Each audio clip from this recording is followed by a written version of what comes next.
Hi, ఈ వీడియోలో మనం ఓర్ ఫిష్ లేదా డూమ్స్డే ఫిష్ గురించి తెలుసుకుందాం. ఓర్ ఫిష్ అనేది సముద్ర గర్భంలో 200 నుండి 1000 మీటర్ల లోతులో నివసించే పొడవైన చేప. దీని శరీరం వెడల్పుగా కాకుండా పొడవుగా రిబ్బన్ ఆకారంలో ఉంటుందట. దీని వెనుక భాగం మొత్తం పొడవైన రెక్కలతో కప్పబడి ఉంటుంది. ఓర్ ఫిష్లను డూమ్స్డే ఫిష్ అని కూడా అంటారు.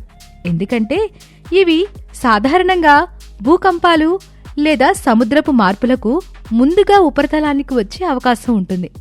ప్రపంచవ్యాప్తంగా అనేక ప్రాంతాల్లో భూకంపాల ముందు ఇవి బయటపడిన ఘటనలు నమోదయ్యాయి.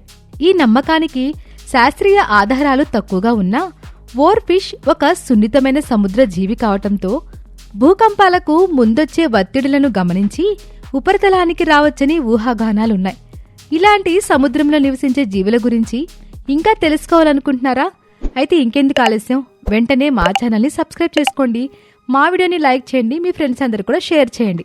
Thank you for watching.